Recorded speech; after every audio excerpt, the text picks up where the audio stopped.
That's my slide in here. Yes. Yes. How you doing? So thank you for helping me relaunch MILF Ministry. I'm very grateful. As you know, I haven't recorded an episode really since 2020.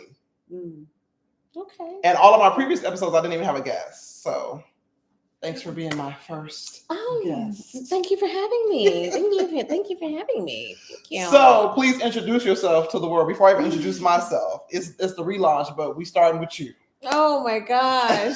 Oh, why did I think about that? This was gonna happen.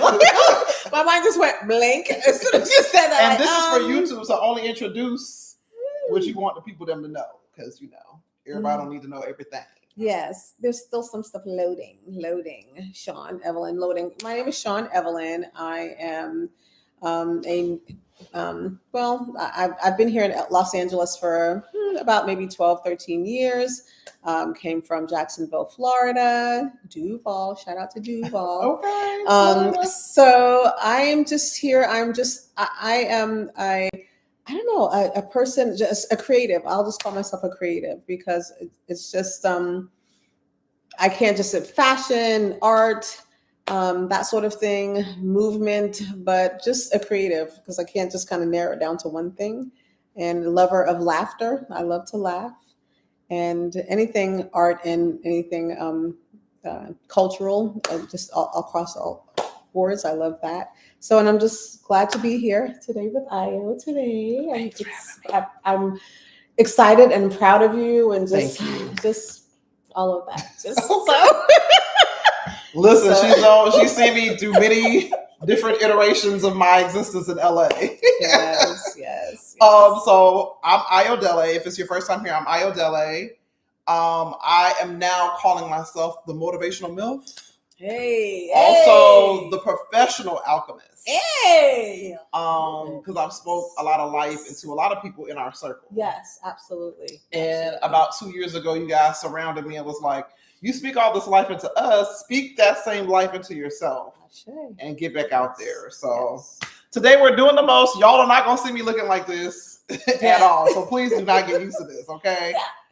She looks beautiful. Let's not. Okay. This is your color, right, by the way. Thank you. I love that. This is your color, girl. Yeah. But yes, we're here to talk about life and everything. And I feel like a good place to start. Mm-hmm. Okay. Oh, sorry. So let me backtrack a little bit.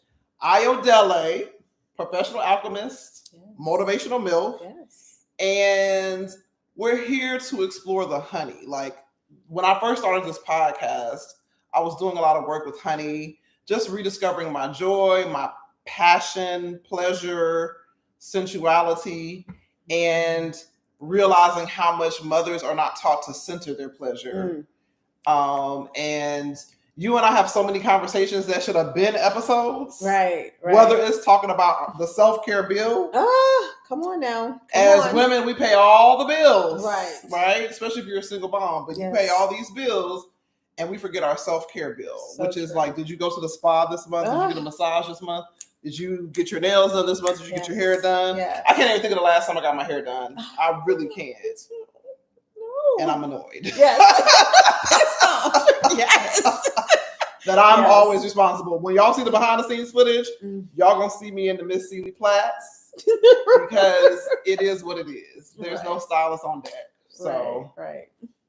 But anyway, I'm glad that you're here to share space with me. And I think today we'll talk about the self-care bill concept that we talked about and just having a safe space to vent. So Shawn has always been a safe space for me to vent, which is why I felt comfortable like relaunching and just getting out here. We don't have a format. We don't know what we're going to talk. We don't know where we're going to go, but we here. Okay. Right. We start. Absolutely. Yes. She helped me carve out some space in my home to add some warmth with some pieces that already exist. She brought some pieces in. And so for that, I really honor you and appreciate you. Because I was like, I don't want to film against a white wall. And my mama was like, film against anything. But thank you for helping me just make it pop a little bit. My pleasure. Of course. But of course. Yes, and there's an art to it. And thank you guys for helping me feel safe to be myself. I think that's the the essence of our friendship, that we've always felt safe to just be ourselves. Right. If we having a bad day, we need to cuss somebody out, we want to laugh, whatever, we're whatever we need to be. Absolutely. And the second thing is, when I say we're whatever we need to be, remember that Jasmine Sullivan concert we went to? Oh, yes. Yeah. That turned into a mental health discussion. Because we were talking about fathers that don't show up for their children and how we have to sweep up the debris of their emotional damage, and how we have to also deal with our own emotional damage. Right. From seeing our children suffer, from feeling abandoned as women, as mothers, but watching our children go through that. Right. And this man had the nerve to interrupt that conversation and say, we talking too much. If you don't turn around, sir, and move down to the next round. And he's on a whole day. Right. Miss, get your man, please. Listen, you don't know. You don't know our life. You don't know when we have time to vent. And God damn it, if we want to vent in between Jasmine Sullivan set, we gonna vent. Yes, exactly. Hello. Like that part where we said, our favorite part of that of her song, one of her songs. 'Cause y'all niggas be taking us there. Like, turn around. Taking us there. Yes, absolutely. Yeah. Now, was we talking too much? Yes. Yes. But that's our business. Yes. Good. Yes. Turn it around. And once again, if we had more responsible fathers for our children, we wouldn't have even been there venting in the first place. We wouldn't have been talking. We would have been enjoying Jasmine Sullivan. Right. Yes. Turn around again. Sir, turn around. Turn all the way around. Yes. So, do you want to start with the father, or do you want to start with the self-care? Which topic do you want to start with? I'll go in there. I mean, should we talk with the father, then lighten it up. Yeah, we'll start serious and then we'll lighten it up. Okay. So, I remember venting on Facebook one day, because my ex is a musician in the community, and in this community that we share, he's very well known.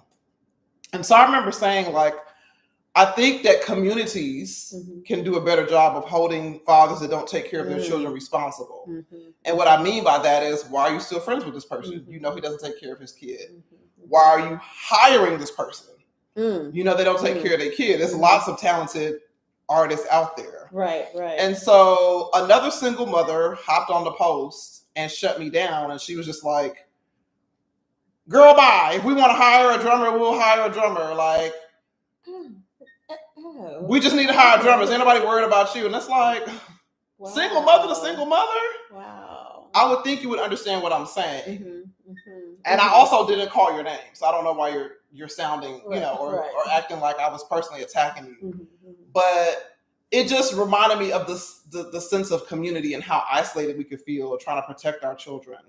Right. So definitely. What are your thoughts on just navigating life with other single mothers and just in general? Right. Just like that in itself. And I just feel like that person in the community, I don't know who it is. I don't know, any background, but just in that bubble right there. Hello, what happened to our community? What happened to our community? We used to hold each other accountable, and that's that. I feel like that's half the problems that we have now in our community with us as a people. We need to hold each other accountable. Yes, you're my sister. Hey, this ain't right. You're my sister, sis. We got to do better, bro. We got to do better. That's how we came. That's how we got somewhere. That's how we got somewhere as a people. What happened to that? Like, it's like, I mean, we can't just be like, oh, just whatever, and just whatever, just keep going and just don't look at that. Like, we need to look at that. That is important. Like, that is part of that. The whole Black family. That is Black family, Black community. Yeah, we need that. We need that accountability. Like, how can we just be like, oh, no, just whatever? Like, no. When did we start doing that? I know, and it's a heavy thing to think about because, I mean, LA is a different city than most in terms of like family structure and the community of which I'm talking about. But living in Atlanta, living in Miami, it tends to be families that take their children to these music events and music festivals. And in that environment, I was used to people being held accountable. Like if somebody was cheating and the thing got out, it was a big scandal and people were reprimanded. Or if there was someone trying to do inappropriate things with a child, with a minor, that would be a scandal. It would get out, and that person would be reprimanded. So I do feel like living in LA, I don't see as much family structure. So that might have something to do with it. Right. Also, a lot of us are transplants. Yes. So maybe that unity that you would have like in a Jacksonville, or like when I was dancing in Tallahassee or Atlanta, maybe that's a part of what's missing. Right. But need that to say, it's tied to the bigger picture, which is, what does it feel like to watch your child? Because I have to watch my child navigate life, toughen up, be okay, be strong. And she's seeing people that she cares about just with her dad drumming. Right. Like it's all good with her dad. And it's like, it's not all good. It's actually not all good. And you went through something similar with your daughter, where it's like her father was someone that was a prominent figure in the community. Yeah. And he got to be praised and celebrated, but how he treated your daughter was not all good. Yeah, definitely. That is something I can't even, the level of, can I cuss? Yeah. Level of what the hell? Yes, the level of that. I mean, that is like a deep hurt. When, like we were talking about that, like when somebody hurts your child, hurt me. But when somebody hurts your child, that is something that you can't even. I can't even describe it. Like even like now, it's just like the pain that you not thinking. When you think about it, you get angry, pissed. And my child, mind you, is 36 years old. Doesn't matter. Old, and you still remember what she went through as a child. Yes, because I mean that's something you can't hurt. You can't ice cream that away. You can't band-aid that away. You can't. And you know that, hey, this is going to affect my kid from now to the end of their life. It's going to affect them to just the emotional neglect, the all of that. That's going to affect my child from now until the end. Forever. Like forever. Yeah. Forever. That's something that she's always going to have to struggle with. So no, and then when people just cheese it and like, yeah, just like it's okay. Yeah, it's hurtful. It's you feel betrayed by your community. You feel like, okay, it's a big cloud of question mark. Huh? Like, what do you do? Right. Like, what do you do? A tough topic to deal with. And I think, so the reason why that Jasmine Sullivan concert was yes, and he was wrong. Such a crazy time was because that day we had already decided to go to the concert, and one of my close friends had texted me and was like, "Hey, your child's father / ex-husband is in town. Is this the reason why you're not dancing today?" And I'm like, didn't know he was here. And I did plan to dance today, but yeah, didn't know he was here. And so while I was at class that day, my ex just walked up to me like it was all good and like, ha ha ha, how you doing? And would you like some food? And I'm just looking at him like, you're in town, you already don't see your child or take care of her, and you didn't even make an effort to see her. You asked me if I want some food. I don't want no fucking food, bro. Right. Right. Then you're going to tell me I called my child. Oh, I called. Seems disingenuous, because if you want to meet your child, you still have to arrange that with me. Furthermore, we're here face to face. You're still not asking how to meet your child in this moment. Right. What are we talking about? Right. And so as women, we have to, remain calm, because if I cuss them out in this public space, I'm going to look bitter. You're going to be, yes. It's but damn it, we be bitter. It's good, right. So. But we're not supposed to. Exactly. We're not supposed to do that. We're not supposed to say that, and feel that, and emote that. Yeah. And it's like, what are you supposed to do with that energy? Yeah. Because if you act in an aggressive way, it's an issue. But I'm not going to hold you. I miss the days when men were scared of getting their ass whipped by family members. Like, I really do miss those days. Yeah. Because they would walk a little differently through the world if they knew, like, man, her brother's going to fuck me up because I haven't done X, Y, Z. Her dad's going to fuck me up. And a lot of people they don't walk around with that fear, that reverence anymore. And people say, oh, violence is not the answer. Sometimes somebody needs their ass whooped. Yeah. To know not to play with people's kids. And even if it's not for them, it's for the future generations. You should remember someone got their ass whooped 10 years ago for not doing what they were supposed to do, so that you adjust your behavior. Right. And you move through life differently. And you say, man, they got their ass whooped. What happened? Oh, they wouldn't take care of their kids? Oh, wow. Okay. And that's what happens to people that don't take care of their kids. Forget jail, forget all this other stuff.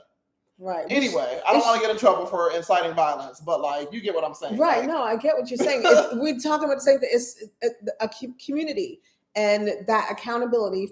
Like if you mess up the Black family, if you mess up that, then first family and then family becomes community. So if we don't have that accountability, then because we don't get me started on that. That by design, the Black family has become destroyed. So I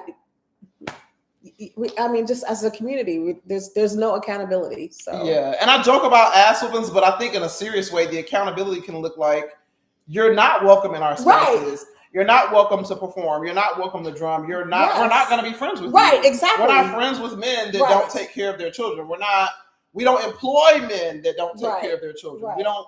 We don't, as a community, we don't engage in this kind of behavior. Yeah. And how would that shift the energy if you knew? Right. I want to participate in this community, but they only interact with people that actually take care of their children. Right. and right with that, just it's like I know you're not inciting the violence, but what happened with the good old, even like the eye, like even when the elders would give you the eye, like like older people, like you'd be like, oh darn, like sister so and so, she gave me the eye, whatever. People didn't that respect. We respected our elders. We respected or the men of the community would be like, nah, bruh, what's going on? What's going on? And they'd be like, oh shoot, let's get just and not just for men. They would check with the elders would check, the mothers would check women, and the aunties, they would check us too. It was that level of respect. For sure.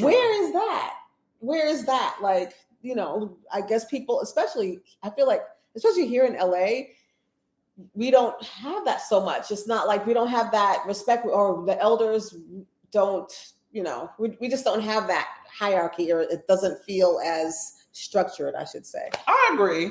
I agree, because I could think of a few instances. There was an instance where someone was acting in an inappropriate way with a family member. That's all I'll say. Okay. And I remember contacting male elders and saying, hey, are you guys aware of what's going on? And some conversations were had and the behavior has been adjusted. Okay. And the reason why I felt comfortable to do that is because there was the person that was being affected is someone that I consider a friend. And I think that's how community should operate. Yeah. Like, you should be able to tap on the elder, like, hey, such and such, they're struggling with whatever. And this is not out of anger or to be messy. Right. It's like, hey, this is out of order. Yes. And so as an elder, I need you to speak to this young person, or I need you to speak to this young woman, or speak to this 40-year-old person, because their behavior is out of order in a loving way. And I think about that a lot, and how that would impact everything. So I remember talking to people in the community saying, hey, this is happening with my family dynamic, with people that you hired. Right. What are you guys going to do about it? Or like, I want you guys to be aware that this is going on. And I think I was looking for people to like really hold this person's feet to the fire and say, hey, like, we don't get down like that. Like, this is not okay. Especially because the people that I was saying, hey, I need your help with are people that were mutual friends of ours, people that have been hiring my ex, and people that are fathers that don't play about their own kids. Oh, wow. Yeah. They take care of their kids. They don't play about their own children, and they don't, like, they don't. So it's like, if you have the standard for yourself and for pretty much everybody else, why is this person an exception? And why are we like that? What made us be like, well, no, we'll just, that's his business. Like, why are we like that? Yeah. Why? Why are we like that? We got to look at that. Like, and if we are, like, let's not, what can we do to not be like that? So what what did you do to kind of, like we said, the bitterness never really goes away, but at a certain point you have to suppress it or kind of push your way through it so that you could, you know, enjoy your life, because we can't spend all of our time being bitter about, you know, the life that we have. So was there a pivotal moment that happened where you're like, you know what, I'm bothered that my daughter's, that this is her experience, but we have to love and grow and move on. Yeah. So do you remember that moment? I don't really remember a specific moment. There was a time where I know I couldn't necessarily be in the same, I would be so angry. I couldn't be in the same space as this person. Like if they were there and I was there, I'd be like, oh God, I don't even want to be here. Like that sort of thing. I think it just, after a while, just maturity, realizing I cannot change them. Right. I've tried to shield my daughter from like, hey, not ever like trying to down talk, you know, her father or anything like that, because ultimately I wanted them to have a, you know, a relationship, a good relationship. But just can we pause there for a second? Because I haven't shielded my daughter. Okay. Yes. I told her exactly how I feel. I told her to honor her feelings. And when she's come to me and been like, I don't wish to engage with him anymore, she's old enough to make that decision, and we haven't forced it anymore. Right. Absolutely. So when you say you didn't say anything negative, like, what do you mean? Like, your daddy's an asshole, or your daddy's not paying child support? Like, what? Right. What does that look like to you? I'm saying more so when she was younger, like little kid, because I was still hopeful then. Yeah. And I guess that's when I was still hopeful, like, you know, I don't want to taint the relationship. So I always was like, well, you know what? I had you, we both were young when I had you. So, you know, kind of like giving him that like benefit of the doubt that, you know, oh, he's, you know, immature, but like, whatever. I mean, too, I was 15. Right. Me too, but I had to somehow reel it in, get it together. Right. But, you know, I was kind of held that space for him. So just knowing like, okay, boys are immature or whatever, maybe I want that for my kid. I want that. So like, maybe I was just trying to hold the space so that if he did come back, I wouldn't be, you know, I wouldn't be instrumental in her not wanting that to happen. But as time went by, and that's what you said, it was just took me when I realized, look here, ain't nothing you doing that, and shielding. My daughter saw, you know, on her own what the deal was. Yeah. So I understand, like after a while, yeah, she saw what the deal was. I didn't have to say anything. I didn't have to say nothing. Just here it is. You know, that's what it is. So I just kind of just remained neutral, but she saw. And then when she was an adult, I was just like, I let her come to her own, like you said, like how your daughter, let her come to her own conclusions about the situation. And then I just was like, I felt okay enough to say how I felt about stuff because I know this is not changing. And that's what kind of like, just like when I realized this is not going to change, this person is not going to change. This person's going to be with it. So I'm going to be I'm going to do all I can do for my kid to make sure they got what they need and have the experiences that they need. So that's that. She going to be okay and have a good life if you're here or if you're not here, whatever. So, and that's what kind of helped me get over it. Cause you know, I was just like, okay, it doesn't matter. You're a non-existent, you're invisible. It doesn't even matter. You're totally just not even, you're invisible, literally. So, and then I almost felt kind of a type of way when she was like, well, I want to kind of get, I was like, oh, okay. Get to know him or something? Kind of like, yeah, it really, yeah, kind of, but I was just like, you know what, because I'm just like, because I had gone to that place, like, whatever, you're invisible, whatever, it's not happening, I know you, and then like, okay, well, I want to, I'm like, okay, hey, but then she realized, she came to the same conclusions. Yeah. And here we are. So now I don't feel any type of way. I don't think. I haven't seen this person in God knows how many years. Wow. But I don't know. I just feel numb to it, I guess.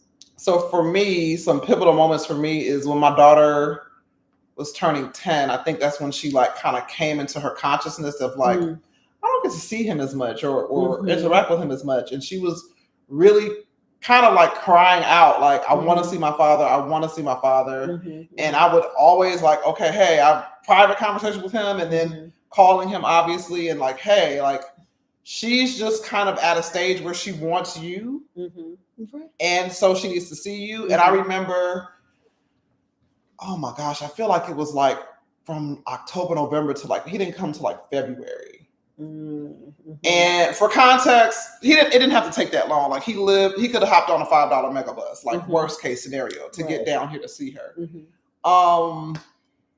And I think that was like the first time I kind of noticed like a crack of like, oh man, like I really wanted him and he didn't show up, and I'm not used to that. Like, what is this feeling? And her energy fluctuated, and that's when the pandemic started. And you know, we both were in counseling just because it's a whole pandemic. We're just like trying to deal with something new. But I remember talking to our counselors like, hey, you know, she's dealing with this. I'm dealing with this. You know, just talk to her. But I think because she was so young, she's still processing those feelings. And then like, I don't know these people like that. So it wasn't as helpful as I really think it could have been. And I feel like from 10 to 12, it was really, really tough. Just really, really tough of her, like trying to figure herself out, figure out social media, not be in school, you know, all these things were happening at the same time. We're isolated as individuals, but she's feeling isolated, you know, in terms of family, all these things. And the other impactful thing was, I think so at 2020, my income changed drastically because COVID had a bad effect on me and my finances. And so by like 2021, that was the first time where I'm like, man, if I was even just getting $200 a month in child support, I would have no debt right now. I'd have no stress. And so I think that's when I started to be like, damn, this is like, forget my feelings. Like, this is impacting me in a way that's like not fair, spiritually, morally, physically, emotionally, like all these different things. And now I'm mad. And people say, oh, you're mad, get over it. You're not the only single mom. Okay, but I come from a family of families. Parents are married. Both sets of grandparents are married. Great-grandparents are married. Like that, cousins, aunts, great uncles, like that's all I know. Whether the relationship was great or bad or whatever, all I know is family. And when I meet someone, they talk about the value of family. They were reprimanding other men for not taking care of their kids before we even got married or had kids. They were like big on family. So like, this is literally all I know, all I expect. Once again, even if we don't make it as a relationship, family is family. Like that's your child. So I think I went through a lot mentally and emotionally because I'm just like, trying to wrap my head around like, yeah, we don't have to be together, but like, what does that have to do with your relationship with your actual child? Excuse me. And like wrapping my head around the fact of like, oh no, like he really is not going to see her, not going to provide any support. Like I didn't even ask for child support in court because I literally wasn't worried about him taking care of his kid. I didn't even try to amend the order until like 5 or 6 years after we got divorced, when I really was like, oh wow, like he really is not. Because that was your expectation. Yeah, I wasn't. Why do I have to argue with you about your kid to an African person? Like, come on. Really? Exactly. So I think I just kind of wanted to start the conversation there because like a lot of Black women get labeled bitter, and I'm saying Black women on purpose. Yeah, we get the, because we got to start where it is, right? Yeah. You get that label of bitter Black mom, and it's like, you don't know what the person was saying to us before we decided to have children, whether we were married to them or not married. The single part feels the same. I'm here to tell you, because people be like, well, that was my ex-husband. When you are single and taking care of the child by yourself, whether you was married or not married before, it don't really matter. The child is hurting. You're still single. And your pockets is hurting if they're not helping financially. So you're still in the same emotional state. The only thing you can say, if you're religious or to your family, that you try to do it the proper way, but it doesn't help with that pain. It doesn't help with what your child is going through. It doesn't help with what you go through as you try to like balance and even it out. But yeah, I wanted to just kind of like address that topic briefly. Once again, we're not here as experts or anything. This is MILF Ministry, and we're here to talk about it. Yeah. And I think it's important because part of transitioning your life to letting go of the pain, letting go of the anger is like, first you got to acknowledge that you was angry anyway. Absolutely.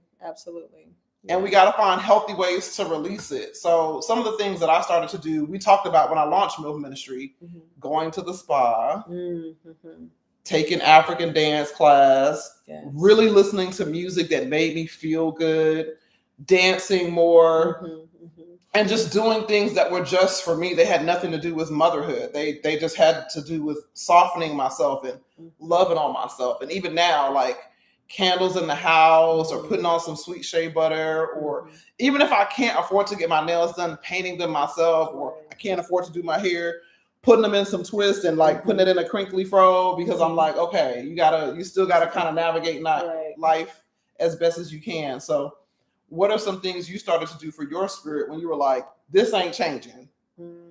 Because it basically leads into the next topic, which is paying your self-care bill. The most important bill. What did you start to do for your spirit? Definitely. So I definitely did some maladaptive things, like, I would use like just not healthy things. I would be like just eating certain stuff, like like just it's real. I'm just telling the truth. That like just with a tub of ice cream or whatever, sweets, or just that sort of thing. And when I'm realizing, hey, this is what I'm doing, I'm stuffing. I'm like, okay. So eventually that, and I did that for years. But like you said, like things that made me happy, just artistic things. That's and that's how we know each other. Like African dance, and just like you said, self-care, like doing the best doing the best that I can do, knowing that I am doing the best that I can do for my child. Like just, I'm going to do the best I can do. And that kind of as hard as it was, but I'm going to do the best. If honey, with or without you, it's going to be okay. We're going to be okay. That sort of thing. But, and that made me feel like, okay, whatever. Even though I know that part, that chunk, there's a chunk of her that there's nothing I can do to touch. That's the hard part. Thing, exactly. That thing that only a dad can do. Nothing like, but I can do what I can to kind of help support that. But that's all the burden that we have, but we're trying to take on the other burden. Yes.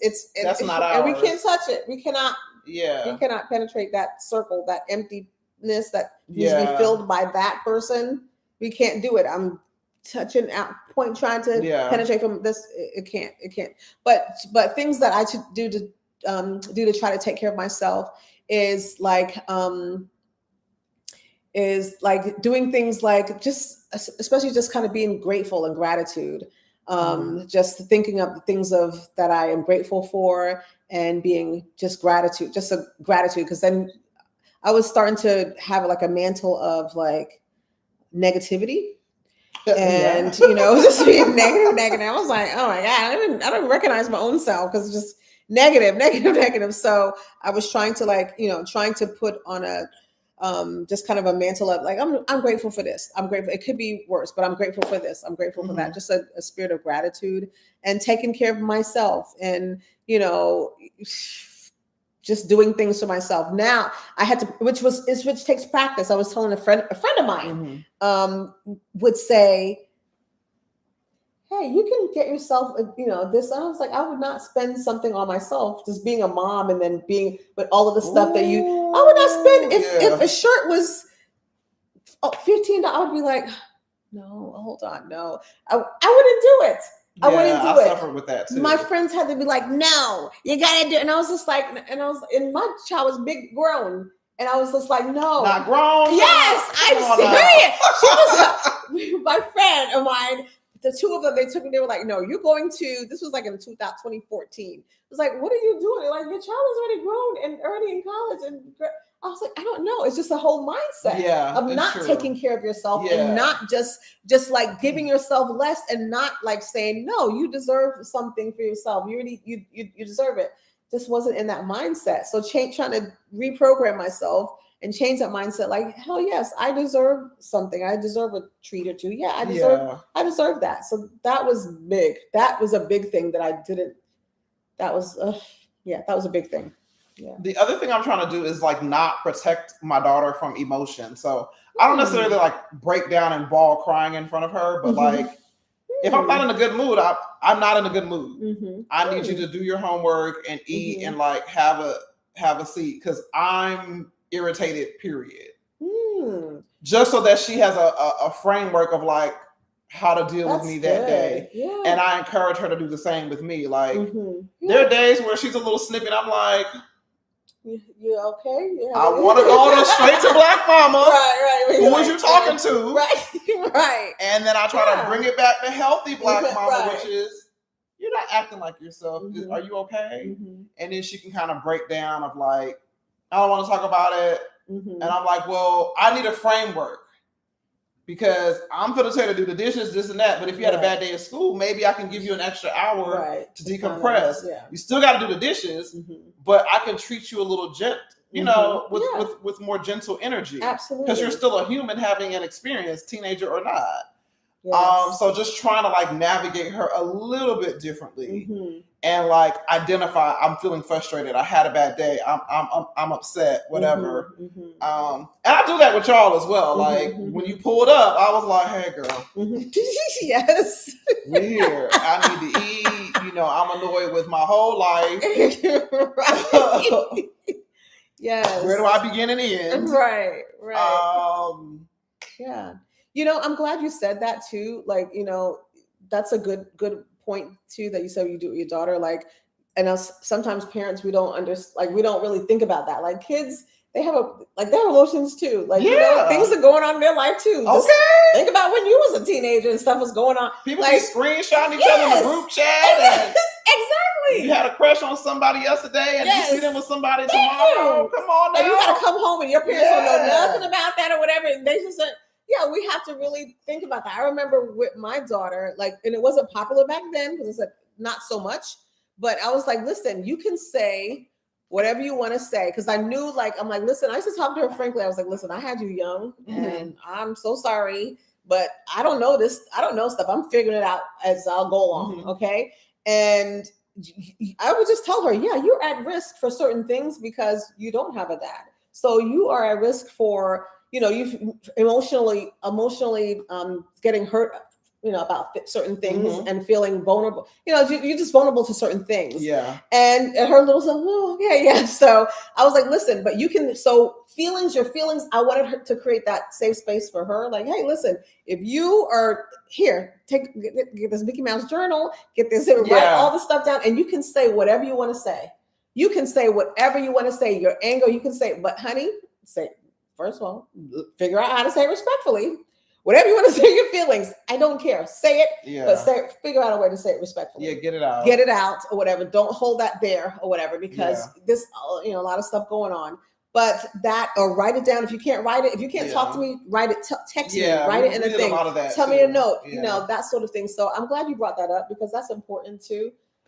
Just to create that, just not for us only, because that gave me a peace of mind too, that I kind of know, like I was always like, well, Darren, how's she feeling or whatever. But that gave me a peace of mind that I know, like, okay, she can feel open enough to tell me some stuff, like, and it just kind of gave me like a sense of like, okay, at least I know that she's feeling hurt about certain things. I miss my dad or whatever the reason is.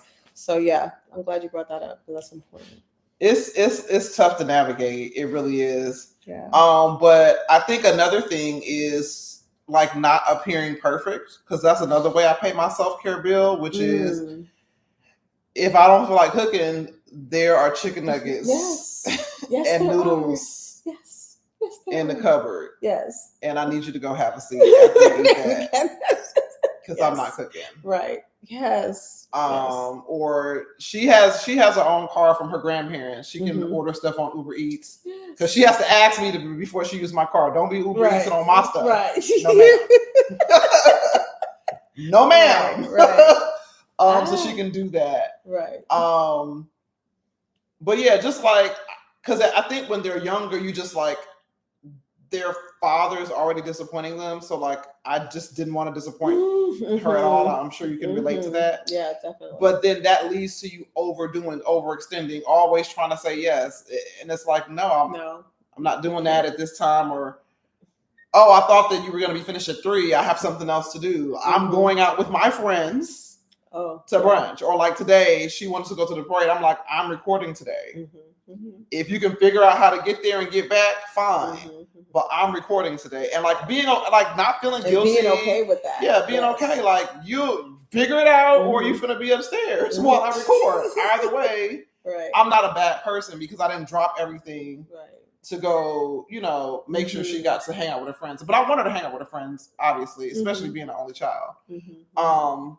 But yeah, I also wanted her to know that it's very important for her to figure out what makes her happy. So I wanted her to understand that I left her father because I was not happy. And as she reflects on her life, she'll be like, my mom left my dad. And while I may not have understood it, he didn't really come around at all, which is weird, right? Like, why did he not come around like at all? Because she has examples of people in the community that are not with their exes, but they still take care of their kids. The kids is at class with them, at the conferences, and traveling with them. Like, so she can see that with her own eyes. And she knows that her reality doesn't have to be what it is, because it just doesn't. So I wanted her to see me find joy within myself, within my friendships, with new love in my life. Like, I wanted her to see all of these things, for her to know that like she is responsible for choosing herself and choosing her joy. Because I just didn't want I didn't want her story to be like my mom was not happy. Yeah. And even though she sees me struggle now and she's seen me struggle before, like I still wanted her to know that there's joy underneath that. Like, we may be struggling financially, or we may be struggling because we're trying to figure something out, or struggling because the economy shifted or whatever. But like, I'm still responsible for finding healthy ways to connect with joy and teach my daughter that. The last thing I wanted to talk about, because we can get into some music too, but you and your daughter have the same last name. Because I was married when she was born, she had her father's last name. I legally changed her name back to my last name, my family's last name, because my family is who's raising her. And so when she wins her basketball championships, as she already been doing, and flag football championships, and her academic scholarships, and her academic honor roll, I wanted from high school moving on it to have the last name Bassel. That was very important to me, because I'm like, she is our child. Was there a reason that your child has your last name? No, just no, we weren't. It just kind of like we weren't together. So I was young, 14, 15, when I got pregnant, 15. So it just kind of was like didn't even consider anything outside of that. You don't remember family pressure pushing you one way or the other? Okay. No, it never was even a consideration, and thank God. Like, I'm glad. I guess I was in that mindset, and it was no, just no. Yeah. So no. I was gonna wait till she was 18, but I'm trying to remember. I don't remember if he pissed me off and I brought it to her attention earlier, or if just life was going a certain way and I was like, you know what, maybe just before she goes to high school. But I definitely talked to her about it directly, and I talked to my family about it, and different people had different thoughts. Like, my brother was like, she's ours no matter what her last name is, and that is her father. But I'm supporting whatever you do. And other family members were like, we get it, it's legacy, and she's our legacy, so we support it, we're fine with it. And she was like, hell yeah. Exactly. Yeah, we can have the same last name. Yeah, absolutely. Yeah, I'm so glad. Like, if the tables were different, I would be regretful of that if she didn't have my last name. Yeah, because I don't know. Maybe we'll start a single mom movement to because if your family's going to be the one raising the child, your family needs to be the one with the credit. Right. If you're not going to be doing me in it, like what are we doing here? What is the point? Yeah. What are we doing? What are we doing? But the process was fairly simple. I just went to court and did a petition, and I had to let her father know legally, like my brother had to help serve and present him with paperwork. And that moment was bittersweet. I only bring that up because when I was trying to file my child support case, I was telling them that I know how to find him. Right. I just don't have his legal home residence. But I was like, I know where he works. I know how to find him. And here's where you can serve him. And here are the days and times. And they were like, no, we don't do it like that. We do it this way. And I'm like, are y'all trying to help me or not? Like, what is going on? I keep hearing that same story. Like that's the story. Like, oh, we don't like, what are we doing? What about the kid? The kid is suffering here. Like, no, we don't want to offend him. Or it wasn't even offending. It was like, we literally don't do it that way. They were like, we have to serve him. I'm like, you just serve someone anywhere, at work, on the street, right, at a concert. Just do it. Yeah, thank you. Damn job. You're like, just do it. Yeah, all of this. No. Right. So that moment was bittersweet because, like I said, like my brother was able to serve him because I was like, he's here at this time doing this. My brother was able to serve him in the same day, time, bloop, boom. And I was able to present that information to the court, and we went on about our day. And if anyone is curious, he didn't even ask any questions about what I was doing or what that meant. His goofy butt probably is like, oh, I wonder if this means I don't have to pay child support at all. Gosh, that's not what it means. Stop that. Stop. You're still her father. Oh my gosh. But I wanted to bring that up. But I think we'll continue to have lots of conversations, but I wanted to at least start here with just like self-care, what it feels like to deal with your own bitterness and to like want to help your child emotionally, because you see they're sad because of the missing father. Are there any other things you want to talk about, like fashion, music, because you are a creative person?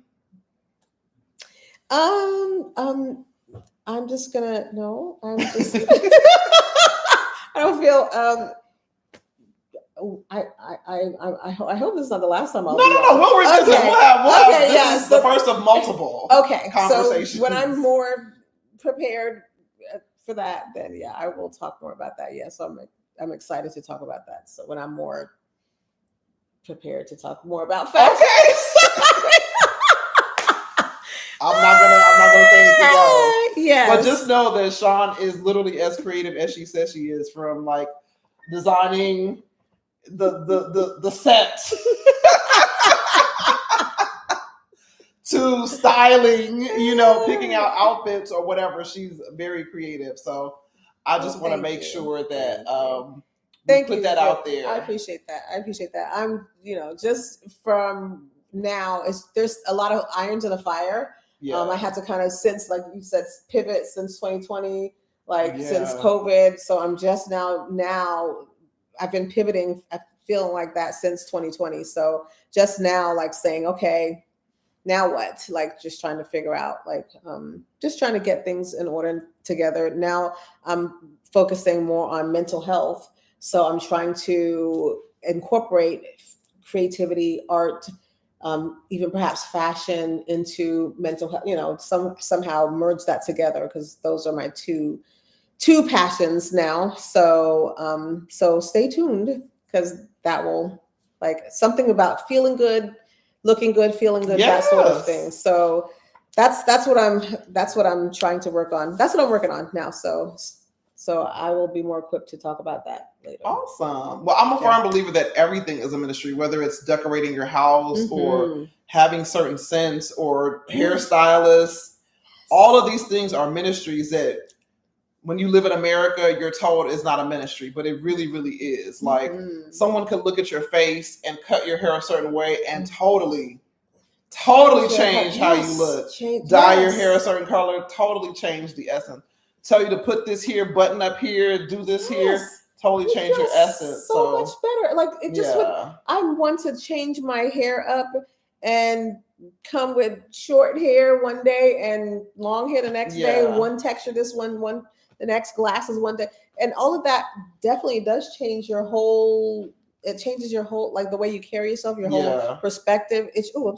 Changes everything. So I am a big believer in that. How all of those things can change, and just your environment. True. I am so, if my environment is not a certain way, then I feel it brings my whole energy down. I just like, I want to just lay in the bed. I don't want to get up if my environment is not a certain way. So yeah, all of that. Yeah, you're absolutely right. I totally agree with that. Awesome. And we'll talk off camera, but I have a lot of ideas for community events. They've actually been in my head. But in light of like everything that's happening, I think community is like so important. So some of them will involve like exercising, dance. Yes. But I do like what you just said in terms of like fashion is a ministry. And so thinking of ways that we can raise the vibration of mothers in LA that like, okay, what can I do with $50? We can do like budget dress cute on a budget. Yes. Or you could have someone, maybe we could do some lives where people show you what's in their closet. Yes, and absolutely. you help them pick out stuff that they have. Like we could probably get really creative with community engagement, and you walk in your ministry and I walk in mine, because I just love to help people. Absolutely. Help other people or help people directly. I love that. Yes, I love that. Definitely. Yes. And I also want to do some more in-person events too. So we'll talk off camera about like some in-person events. Because remember, well, I don't know if you want to talk about this on camera or not, but you were doing some events where you were showcasing some of the fashion that you do have. But we can probably talk about that in another episode if you don't want to get into it. But I can, no problem. It was like a sip and thrift. I had a few months ago in the spring, and it was just pretty much just people come in, and there's some things that I had some people that they donated some things as well, and just sip, thrift, and just kind of enjoy some wine and chill and talk and be in a nice space, and then just kind of like, hey, by the way, there's some things that, hey, this looks good on you and it doesn't, that sort of thing. So it was like a sip, thrift, and actually kind of styling time. Styling too. Yeah. So it was good. That was good. It was a good vibe. It was good. It was just like a sisterhood type thing. It was really nice. So yeah, I'm looking forward to kind of like developing that more. And that was the first time. It was, I'm looking forward to developing that more and doing that again. Yeah, and maybe in a bigger sense, because I'm always the idea person. Like maybe we could have an event where people bring clothes in their closet and you help them put it together. Yeah. Or because we don't necessarily want to go inside people's homes like that, respectfully. But like I said, maybe we could do some lives where they show what's in their closet. But I really want to do more in-person things. Yeah. Where you can look at them and kind of see what's going on. Like bring some stuff. Yeah, even like bring like, I like the fact that like for sustainability parts, like things that you don't want, let's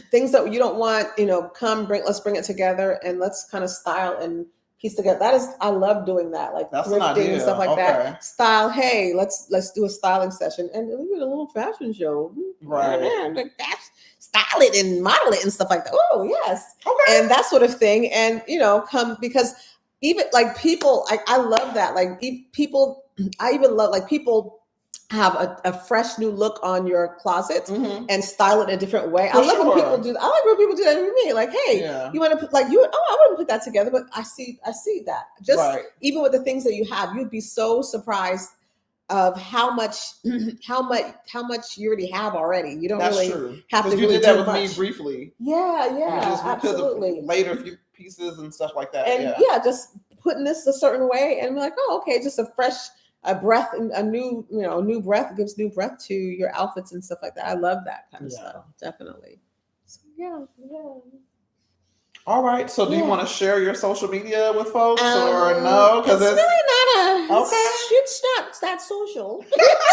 My social media is not really that social. So for now, they just know your name is Shawn. That's all they Shawn, gonna get. yes. I mean, you can hit me up if you want to say hello on Blue Zoo Boutique on Instagram, but just know it's really not. It's been kind of like sleeping, like loading. Let's say mentally loading for right now. But yeah, that's where I am for now. So Okay. yeah. Okay. So I asked because I can tag it in the post, like as I send it out to the universe. Okay. So that's fine. Yes. Okay. As you send it out to the universe, you can post me. So they know how to find you. Yeah. You can Your find essence. me there. My essence. Yes. So yeah, once again, this is Shawn. Thank you so much for joining me. Thank you for having Ayodele. me. Yes, thank you. Ayodele. And this is the first of many to come. Yes. I'm glad we just was like, let's sit down, let's just talk. Yes. I don't know how long we've been talking. On camera. Long enough. Oh wow. Okay. Exactly. Wow. And there's so much more we can talk about. Okay. Because we didn't even talk about these men. Okay. We didn't talk about no music. We didn't talk about no men. We got lots of things we can talk about. Yes. But we will.